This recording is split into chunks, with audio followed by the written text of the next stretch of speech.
abran sus Biblias en la epístola, en la carta del apóstol San Pablo a los Gálatas, y vamos a leer el capítulo 1.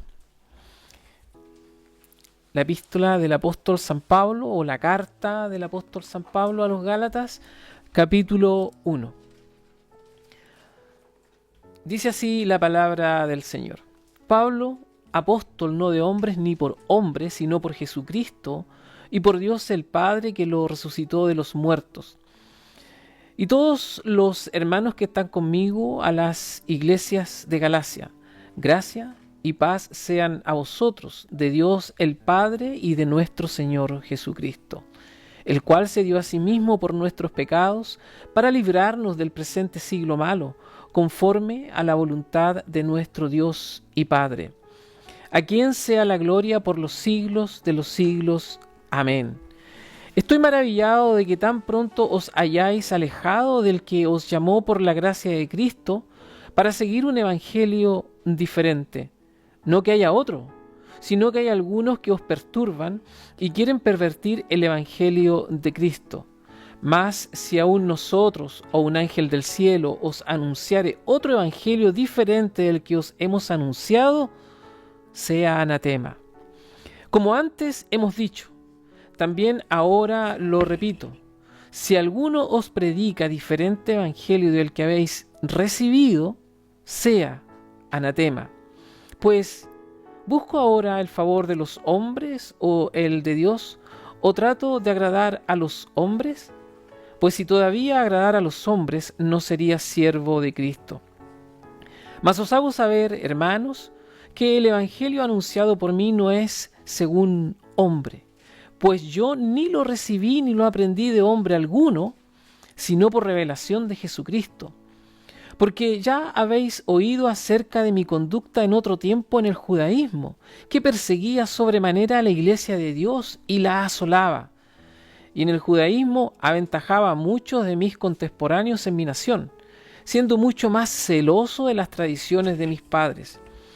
Pero cuando agradó a Dios, que me apartó desde el vientre de mi madre y me llamó por su gracia, revelar a su Hijo en mí, para que yo le predicase entre los gentiles, no consulté enseguida con carne y sangre, ni subí a Jerusalén a los que eran apóstoles antes que yo, sino que fui a Arabia y volví de nuevo a Damasco. Después, pasados 3 años, subí a Jerusalén para ver a Pedro y permanecí con él 15 días, pero no vi a ningún otro de los apóstoles sino a Jacobo, el hermano del Señor. En esto que os escribo, he aquí delante de Dios que no miento.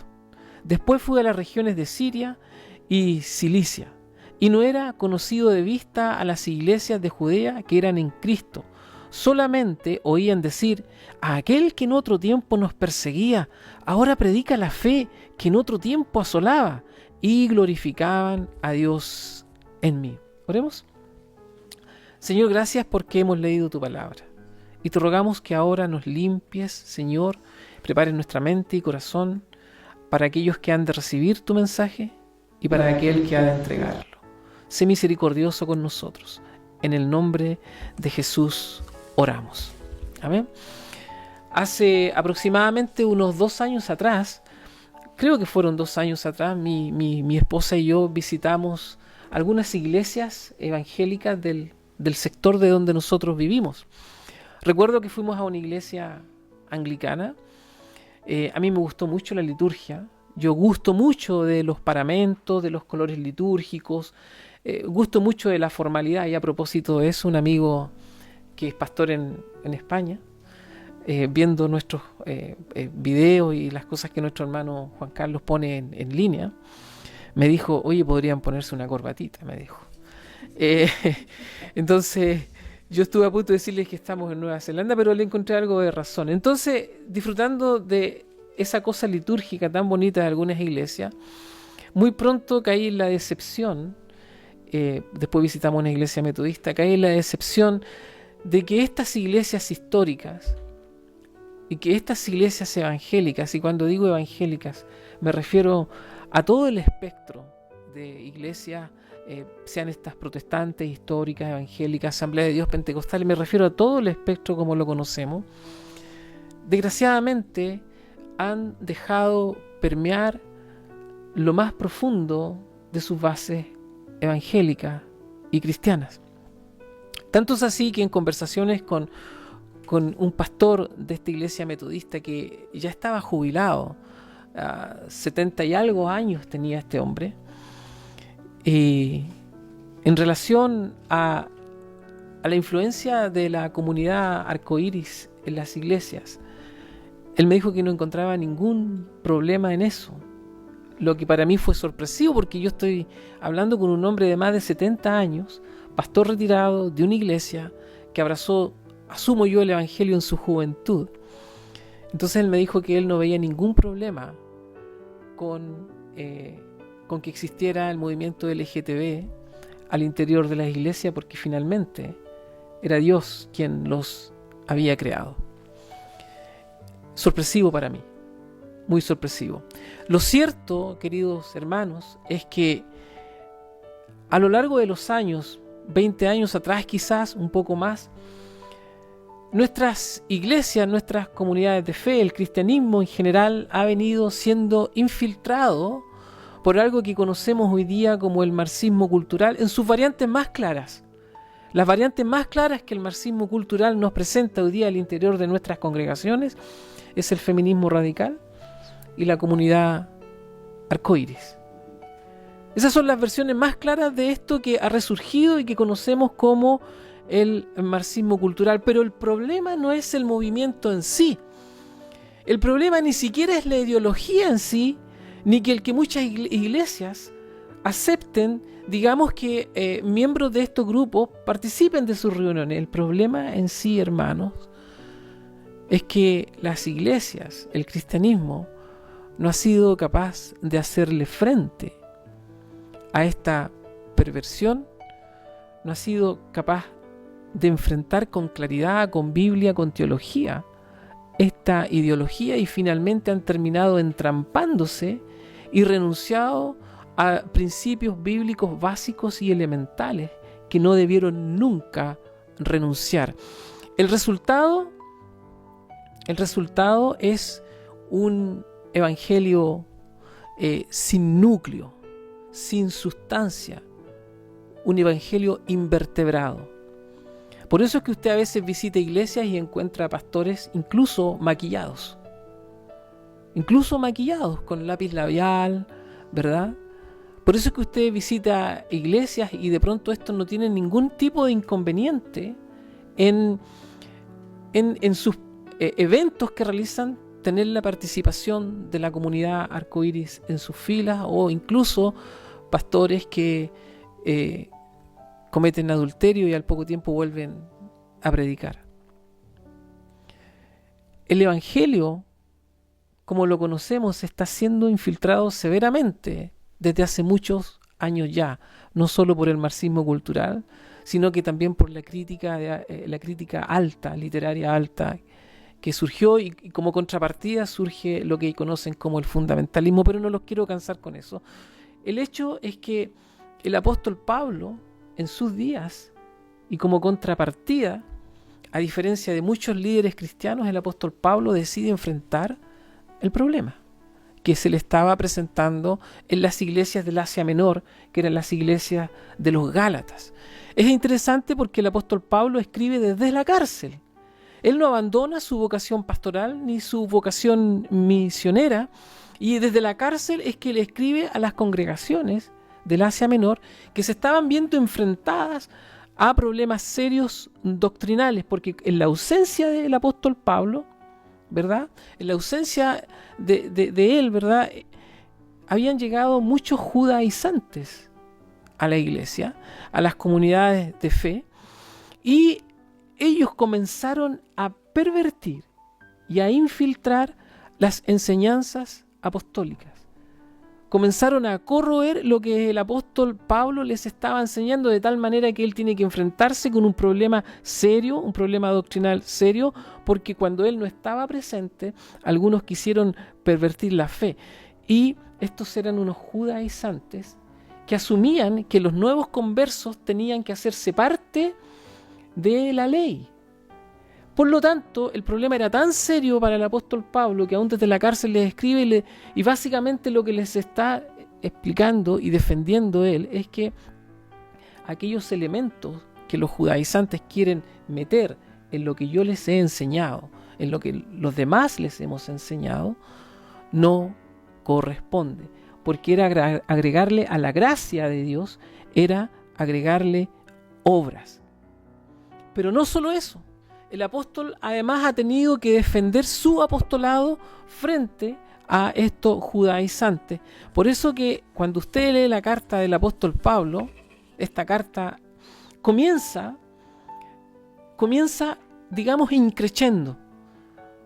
El apóstol Pablo, cuando desarrolla esta carta, particularmente en este caso el capítulo 1, si usted lee con atención y se transporta, digamos, a la situación en la que estaba el apóstol Pablo en la cárcel, se va a dar cuenta que la carta, este capítulo, va en aumento en cuanto a severidad, en cuanto a lo que les estaba planteando.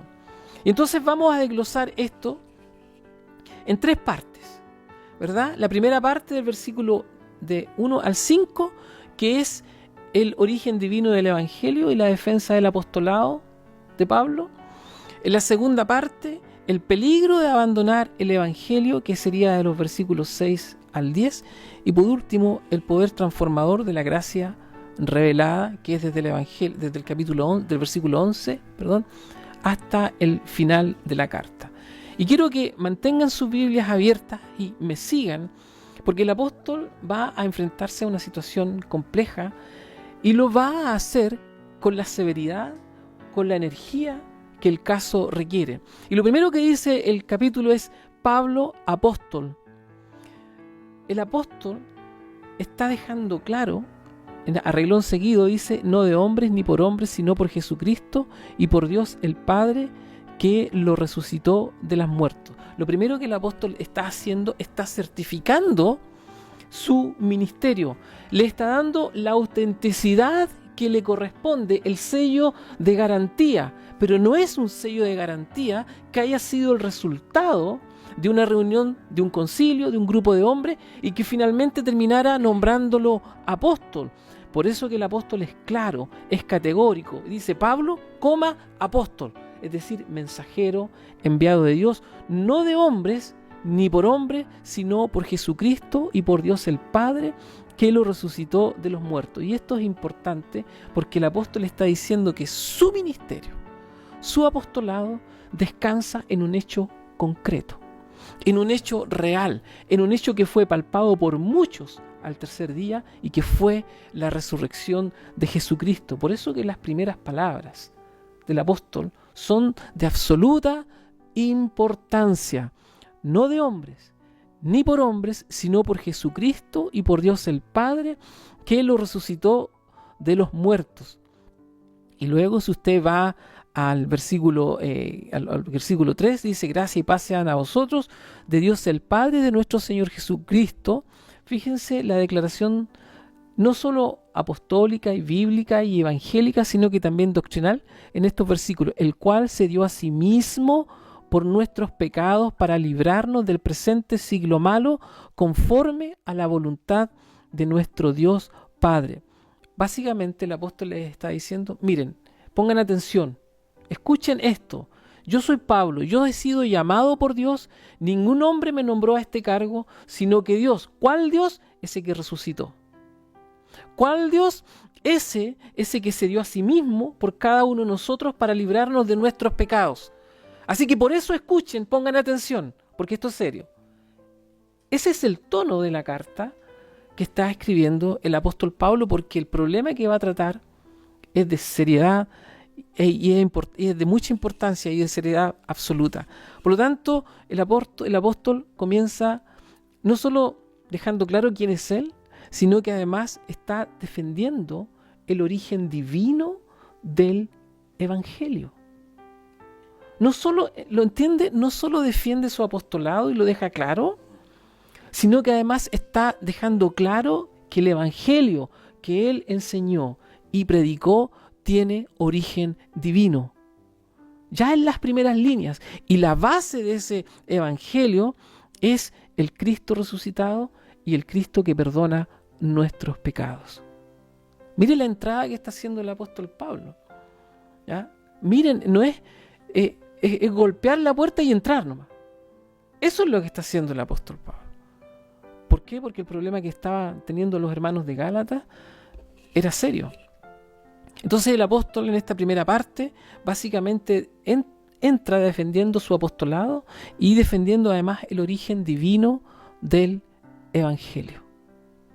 Esta es la base, dice. Desde aquí tenemos que movernos para entender lo que voy a decir más adelante. El apóstol es como que si estuviera diciendo eso. Luego, aquí es como cuando, ¿recuerdan ustedes cuando el Señor va al templo y se encuentra con los comerciantes ambulantes de su tiempo? ¿Ya? A propósito, les cuento que durante al margen, ¿no? Dije comercio ambulante, me acordé que yo alguna vez vendía en la calle también. Pero siempre supimos que no estaba bien hacerlo, pero en aquel tiempo recuerdo que la policía chilena, Carabineros, nos decía ya trabajen hasta tal hora, porque había mucha necesidad en los años 80. Esto al margen, no me acordé de pronto de eso.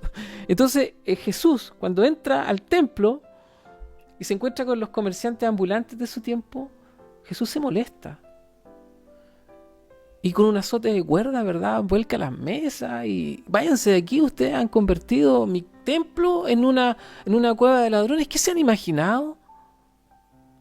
¿Qué les pasa? Bueno, aquí, de manera epistolaria, el apóstol Pablo está haciendo lo mismo. Porque fíjense en cómo comienza. Estoy maravillado.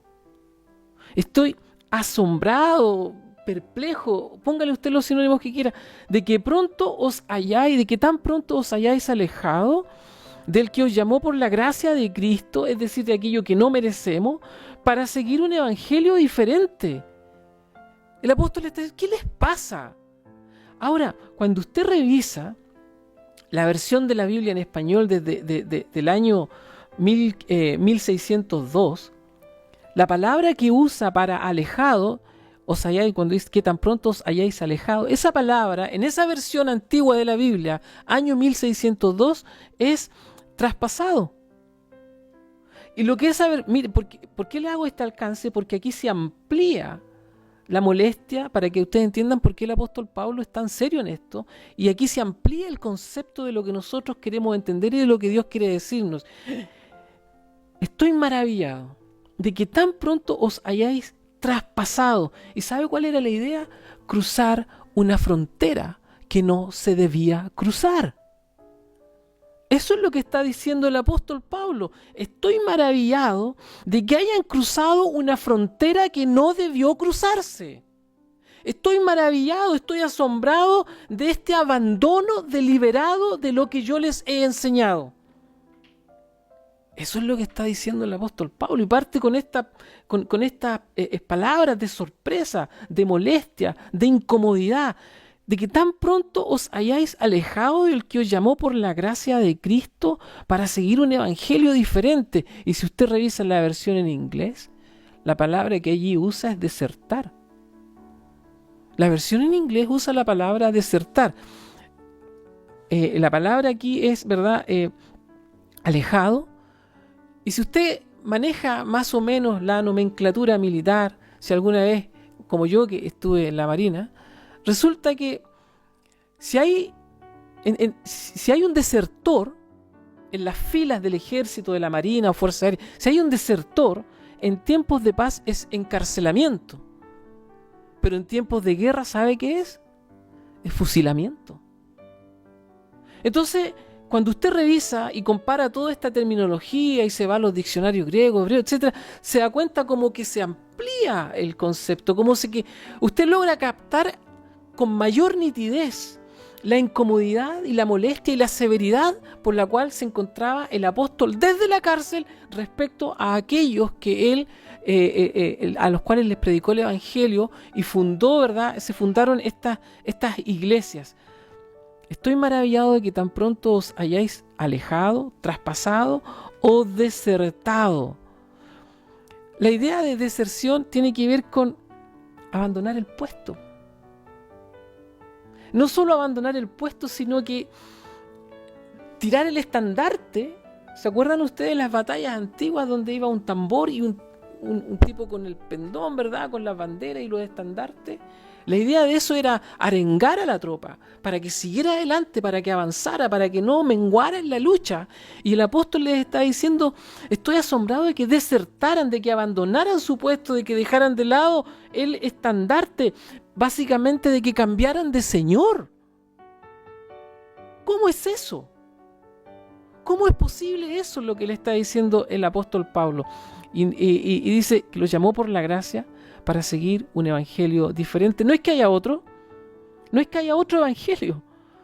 Mire la claridad del apóstol. No hay más evangelios que el que nosotros, porque dice nosotros, y todos los hermanos que están conmigo en los versículos anteriores, dice a las iglesias que están en Galacia, no es que haya otro evangelio, es que simplemente hay un evangelio.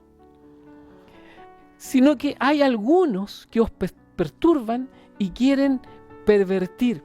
Y pervertir, básicamente, es torcer algo bueno hasta hacerlo irreconocible. Hay algunos aquí, les está diciendo el apóstol Pablo, que los perturban, es decir, esto que es bueno, este evangelio que es bueno, que es liberador, que es sanador, porque está con el poder de Dios, está lleno del poder de Dios. Hay algunos aquí con sus ideas judaizantes, y si quiere usted hoy día con la ideología de género, hay algunos que quieren hacer esto que es bueno, lo quieren hacer algo tan malo hasta el punto de volverlo irreconocible. Por eso que a veces uno entra a iglesias y uno no sabe si está en un cine, en un teatro, uno no sabe dónde está. Iglesias todas pintadas de negro, con luces, con humo. Eso no sé si llamar la iglesia y no sé si llamar evangelio a eso que se predica ahí. Hay algunos que os perturban y quieren pervertir el evangelio. A medida que uno va leyendo se da cuenta cómo cambia el tono del apóstol respecto de esta defensa que él hace del evangelio, que es la buena nueva del Señor, ¿verdad? El evangelio que nos llama al arrepentimiento, el evangelio que nos llama a la conversión, este evangelio que nos cambia la vida, ¿verdad? Y el apóstol va aumentando en cuanto a su tono, más si aún nosotros.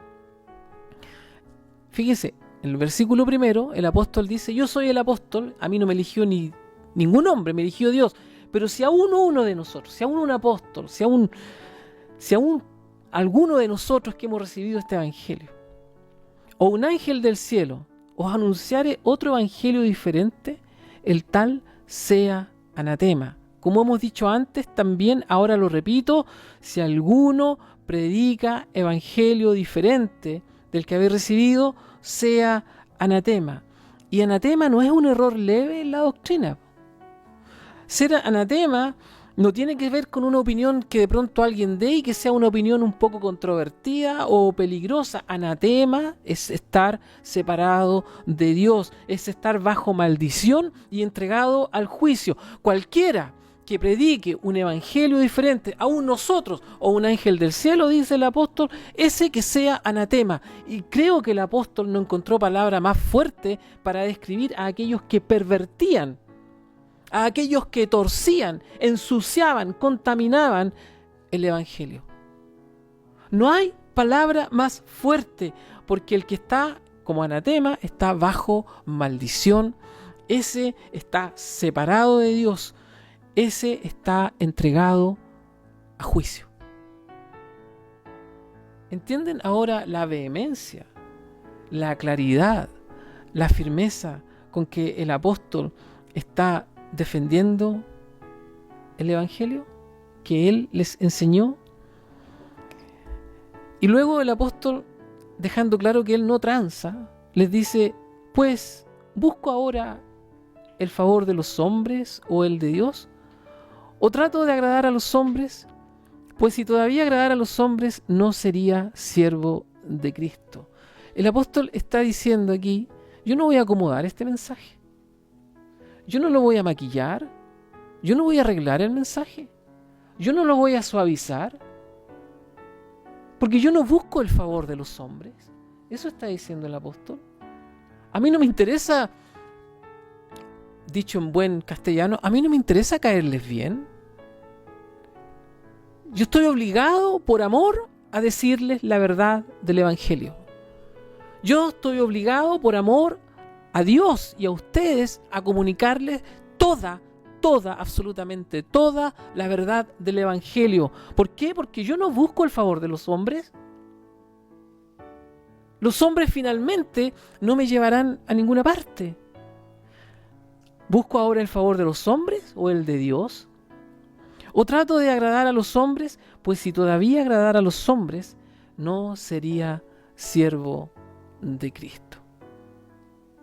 Conversaba con un amigo y de nuestros tiempos de estudiantes cuando estábamos en el Instituto Bíblico en Chile, y entre las conversaciones uno tiende, cuando se va poniendo viejo, tiende a recordar, ¿no? Empieza a mirar para atrás. Oh, sí, me acuerdo. Sí, empieza así uno, ¿verdad? Y me dijo, ¿y te acuerdas de este pastor? Y yo le dije, sí, le dije yo, pero honestamente nunca me simpatizó mucho. Y yo tenía razón, no sabía por qué, pero había algo que no me agradaba. Entonces, este pastor que era contratado por el pastor principal finalmente termina quedándose con la iglesia y termina, digamos, concediendo favores a políticos locales, a concejales locales, y esa iglesia termina siendo cualquier cosa menos iglesia. Y el apóstol aquí les dice, yo no voy a transar, yo no voy a adulterar el mensaje, no tengo por qué cambiarlo. ¿Por qué? Porque yo no busco el favor de los hombres. En los versículos anteriores está sorprendido el apóstol de que se hayan alejado, de que hayan cruzado una frontera que no debieron cruzar, de que hayan abandonado a su Señor, de que hayan tirado el estandarte. Los está reprendiendo, les está llamando la atención, y a renglón seguido les dice, yo no voy a cambiar esto, porque yo no me debo a ningún hombre. Y como no se debe a ningún hombre, el apóstol ahora comienza a mostrar por qué él no se debe a ningún hombre y el poder transformador del Evangelio, ¿verdad? Dice, mas os hago saber, hermanos, que el Evangelio anunciado por mí, nuevamente, no es según hombre, pues ni yo ni lo recibí ni lo aprendí de hombre alguno, sino por revelación de Jesucristo. ¿De qué Jesucristo? Versículos 3 y 4, de aquel que resucitó. Vean las conexiones que hace el apóstol, vean el peso doctrinal, teológico que hay en este capítulo. Sino por revelación de Jesucristo, ¿verdad? Que fue el que resucitó. Porque ya habéis oído acerca de mi conducta en otro tiempo, en el judaísmo, que perseguía sobremanera a la iglesia de Dios y la asolaba. Y en el judaísmo aventajaba a muchos de mis contemporáneos en mi nación, siendo mucho más celoso de las tradiciones de mis padres. Y es justamente lo que está atendiendo el apóstol acá, porque él sabía que habían algunos judaizantes que querían pervertir el evangelio que él les enseñó, introduciendo, qué sé yo, ritos que nada tenían que ver con el evangelio de la gracia, reduciendo a la gracia a un mero espectador, porque finalmente si le introducían todos esos ritos, las comunidades de fe que estaban siendo atacadas, ¿verdad? Atacadas verbalmente por los judaizantes, entonces lo que quedaba no era evangelio, pues. Lo que quedaba no era lo que el apóstol les enseñaba. Por eso que el apóstol aquí, nuevamente defendiendo su ministerio, les está diciendo que no saben cómo era yo antes, yo los conozco bien a ellos. Yo también fui judaizante, yo los perseguía, yo los asolaba, los sacaba de las casas, los metía en la cárcel. Eso hacía el apóstol Pablo. Es más, fue testigo en el lapidamiento de Esteban. Consintió en su lapidación, en el asesinato de Esteban. Entonces el apóstol les dice, ya habéis oído acerca de mi conducta en otro tiempo, en el judaísmo, que perseguía sobremanera a la iglesia de Dios y lo asolaba. Y en el judaísmo, y es más, era mucho más inteligente, mucho más preparado académicamente que muchos de sus contemporáneos en su nación, y siendo mucho más celoso de las tradiciones de mis padres, las mismas a las cuales él hoy día está defendiendo, está haciendo una apología al Evangelio diciendo que no puede ser eso.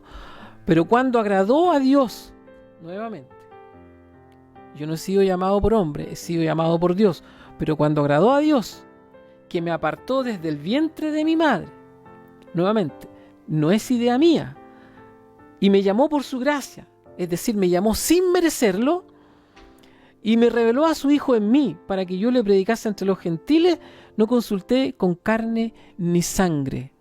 El apóstol básicamente está haciendo un contrapunto aquí el apóstol. Comienza el apóstol defendiendo su apostolado y el origen divino del Evangelio. Luego les dice, no es posible que se hayan apartado de esto que les hemos enseñado. Y luego les dicen, recuerden que la prueba palpable, eso es parafraseando, la prueba palpable de que este Evangelio es real, es mi cambio. Es mi propio testimonio. Básicamente, ninguno que se acerque al Evangelio, ninguno que haya sido alcanzado por el poder de Dios, por la gracia salvadora, ninguno finalmente, hermanos, que se acerque al Evangelio después de haberse acercado va a ser el mismo. Es como dijo una vez un predicador, Paul Washer, lo encontré fantástico el ejemplo que puso, dijo, imagine que usted va manejando su auto y que se le revienta un neumático. Entonces usted se baja del auto, encontré fantástica esta aplicación, pero bueno, se baja del auto a cambiar el neumático y de repente ve a la distancia un camión de 30 toneladas. Y el camión de 30 toneladas pasa por sobre usted, lo arrolla y usted las vueltas debajo de la rueda y queda todo golpeado y el camión se va, usted se para, se sacude y sigue cambiando la rueda. ¿Es posible eso? Por supuesto que no es posible, hermano. Del mismo modo, no es posible haber recibido el Evangelio y seguir siendo el mismo, pues. No es posible. Y eso es lo que el apóstol está diciendo acá.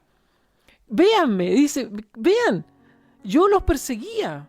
Yo era un judaizante como ustedes, pero a Dios, que es soberano, le agradó separarme desde el vientre de mi madre y por su gracia revelarme a su Hijo para que yo les predicase a ustedes los gentiles.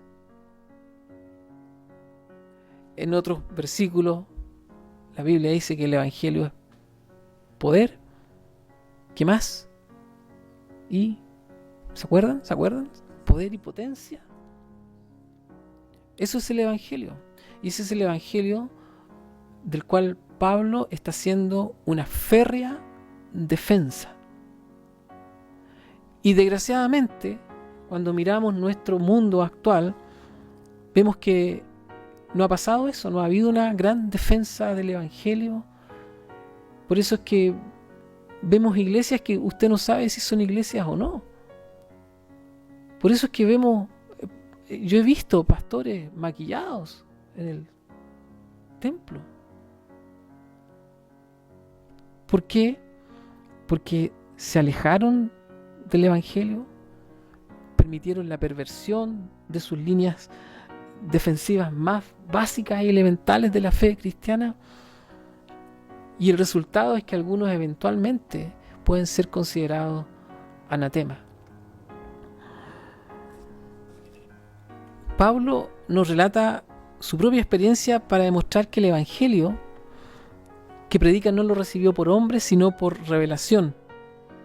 Y su vida pasada es un ejemplo de que el Evangelio de Dios tiene el poder suficiente para cambiar al hombre y para cambiar a la mujer.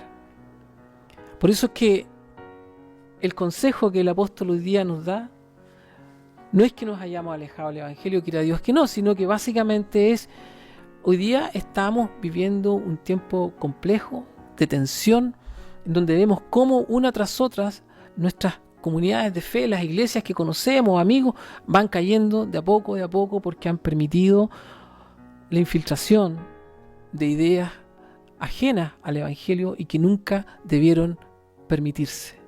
Y el apóstol Pablo ahora sale en defensa de ese Evangelio que él recibió y que nos anuncia.